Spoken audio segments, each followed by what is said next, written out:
So last night, Israel Adesanya got ground and pound finished by Joe Pyfer in the main event. He got stretched out and dominated by Joe Pyfer in the finishing sequence. However, the other parts of the fight, he wasn't doing too bad. It's not like he went out there and got finished in round one. He got finished in round two. However, he didn't look absolutely terrible. And now there's this question, should Adesanya retire? He's 1-4 in his last five. He's getting up there in age. He's now been beaten by all the contenders. He was beaten by Dricus, he was beaten by, or rather before that he was beaten by Sean, beaten by Dricus, beaten by Amavov, and now beaten by Joe Pyfer. And people were thinking, if he loses this one, he might retire, but he came out in an interview, or rather the post-fight interview, and said that he doesn't want to retire. He felt good, he likes fighting, and he wants to have more fights for the foreseeable future anyway. And I'm going to make this video because I have two ideas. Since Adesanya does not want to retire, I've got two ideas, two pathways that he can take. And I'm going to get to those in a minute. But before we get into it, please like and subscribe. Really helps out. And yeah, so Adesanya fought last night, and obviously afterwards, said he wanted to fight still. However, he has 1-4 in his last five, and he is 36 years old, almost 37. He's 37 next month in April. And there is this point where it is kind of like, he's losing a bunch. Should he still fight like hard opponents? And he's also old, so he's probably going to get beaten by them. Chances are he probably will be. Or should they maybe go for more exciting fights, more of an exciting matchups? And that's what I'm going to get into. So we have two branches. We either have, he goes the contender route, where he tries to, get back to the title possibly, or possibly a title eliminator fight by fighting hard, valid matchups that would make sense for the rankings. Or we could go to the excitement pathway where, he knows he probably can't get back to the belt, so he's going to take maybe more exciting fights, maybe name value fights that would maybe, instead of having a ranking, more like just to put on a show. And that's what this is. So first, going to get into the contender timeline. So for the contender timeline, I'm going to say he's got a number, number 6 or number 5? He's probably going to move down a couple spots, maybe to number 6 or number 7. No pun intended, yeah. But probably get moved to round about there. And I'm going to say he should fight Rodriguez. Gregory Rodriguez is I believe he's number like 11 ranked. He's on like a bit of a streak right now. I think he's on like a 4-fight win streak. He just got a KO over the Brazilian guy. I can't remember his name. Bruno or something like that. I can't remember his full name, but got a KO. He's been looking good recently, and it kind of warrants maybe a jump up into against like an Adesanya. And this is also because Adesanya's also fought a lot, so and Robert Whittaker's going to light heavyweight, and it kind of will bump him up. And I don't really want to see a Jared Cannonier 2 fight, plus Jared Cannonier just lost to, who was it again? MVP. So I don't think Cannonier should get a jump up the rankings. I think it should be Rodriguez, and that's a striking fight as well, or mostly. Let's hope it would be, if that would be the case. It'd be a striking fight, no wrestling for Adesanya. Obviously, Rodriguez is dangerous. He has dangerous power in his hands, but so does Adesanya sometimes when he's got a big gyno breast, like he did against Pereira. So I think that would be a good contender matchup. I really like, because I was looking at the rankings and it was like kind of difficult to choose, and I think Rodriguez would be the best one, or the standout option anyway. So if he gets that, maybe fight in towards the end of the year. I think that would be a good idea. Kind of against one of these up and comer guys. Show you've still got it. Just show he still has it, and then he can get someone who's maybe more on his level in terms of ranking wise. So if he gets a win, say he was to get a win over Rodriguez, which I think he could, I think that is a big possibility. Obviously, Rodriguez has lost a bunch before, so I don't think it's not like he's super scary. So I think it'd be a good confidence booster. The next fighter after that should be Brendan Allen, because I don't think that if he was to beat Rodriguez, he shouldn't get like immediate title, not unification, like a title elimination bout. He needs to kind of work his way back up if he was to get wins. And because he's lost so much, he kind of has to fight down the rankings, like maybe a bit actually. Obviously I said Rodriguez is like number ranked 11 or something like that. That's probably where he should be fighting after this Pyfer loss, because he kind of deserves to be. You know what I mean?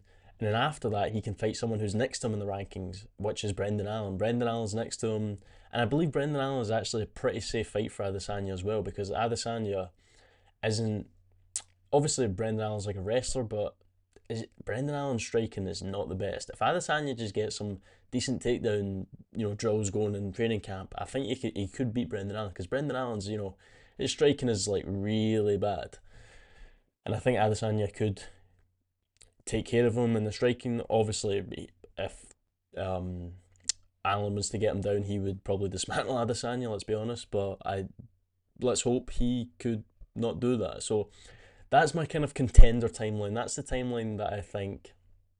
Do I think that's what happened next? Probably not.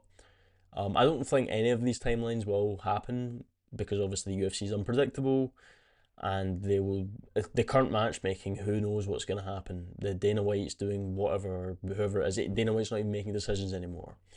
That's another topic I need to make a video of, because Dana White has said other things. He said, like, I'm going to save it for another video. So yeah, that would be the contender timeline. And for the next one, it would be the excitement timeline, or what I'm calling the excitement timeline, where Adesanya's, he's older. Obviously, he's lost a bunch, so he's kind of not got it as much anymore. However, he still has that name value. It's still Adesanya. People will still tune in to watch Adesanya fight. He is still quite exciting to watch. He's obviously a striker. He's not. He's going to be quite technical. He's going to be exciting. You never know. Maybe he'll get like a finish, like a knockout with a kick or whatever. So we're going to use that name value, and we're going to apply it with other name value fighters. Maybe not in the rankings, but it'd make an exciting event, or maybe an exciting fight on like a pay-per-view card, like a pay-per-view co-main, if it only has one title fight, something like that. So with the first fighter, I'm actually going to go with MVP, because I was actually looking at the middleweight rankings, and obviously the bottom half of them, there's no one. There's no one with like name value. There's Whitaker, who's moving up to light heavyweight, and there's Costa, who's moving up to light heavyweight. So it's like he can't fight anyone else. No one else has name value. I was going to say, like, oh, maybe he should have a Whitaker too. Oh, wait, he's going to light heavyweight. Maybe he should fight Costa too, would be a good one. He's fighting Mirzakhanov at light heavyweight. So it's like there's no one. So we're going to, after MVP's last performance, we're going to need the UFC to reach into welterweight, just drag MVP up to middleweight, because like he did against Cannonier, his last win before the Sam Patterson fight was Cannonier at middleweight. So this isn't out of the ordinary for MVP. I'm sure he can go up to middleweight for an Adesanya fight. Maybe we'll give you a bit more money. Maybe it's a main event. Who knows? It could be a main event. Just to fill in some gap or whatever, because after the last fight, MVP, no one cares about MVP after the last fight. So this would be a good way to kind of get both of them up. I think Adesanya obviously would win. He's the bigger guy. I think he's the better fighter. And they're both similar age, so it does kind of work. And I think MVP can just, the UFC just tell him what to do after that last fight. He has no leverage over the UFC after that one. So fight MVP, it would be a great fight, be a good build up. They both have a bit of character. I think they're like kind of friendly with each other, but just fling that out the window. Too much of that going on. That's gone on for too much with Adesanya. Not fighting Usman, not fighting other guys. He can fight MVP. So after he would get a win against MVP, the next exciting fight would be Strickland, obviously, if he loses to Chimaev. So do the MVP fight in like the latter half of the year. Then if he wins that, do Strickland. Strickland likes to take a bit of time off. And after, I think he will lose to Chimaev. I think that's kind of a done deal at this point. I think anyway. I think Chimaev's probably going to ragdoll him. Do Adesanya MVP, then Adesanya versus Strickland. Because Strickland, even though he will be like, he's kind of further up the rankings than Adesanya just by a bit, Sean Strickland can't really argue too much to be fighting around the top, just for the fact, like, because he's going to get nowhere near a title shot, because this is his third title shot. Obviously, he beat Adesanya, then lost to Dricus, then lost to Dricus again, and now he's getting another title shot. So if he loses this one, he can't really, like, it's going to take a while before he can get another one. So he should fight Adesanya. He's gonna have to fight a lot. He's probably gonna have to fight like get 3 wins before he gets like a fourth title shot. So One of them has to be Adesanya. The build up is too good not to do it. Anyone with Sean Strickland has a good build up, and Adesanya especially, because it will be Sean Strickland like taunting him like, I beat you, you're on like a four fight, or you're on like a four fight losing streak, or all that stuff. So it would be best after that to fight Strickland.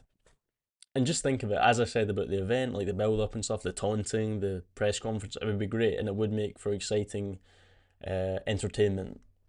And obviously, if he was to win that, I think he would. Adesanya would need one more, even if he was to win that against maybe like an actual top contender, because there's no more exciting names. Maybe, I don't know, a Drickus rematch, who knows? But I think this would be the best option for, in terms of the easiest. This would be the easiest one. I believe he could beat Strickland again, or not rather again, but he could beat him in a rematch.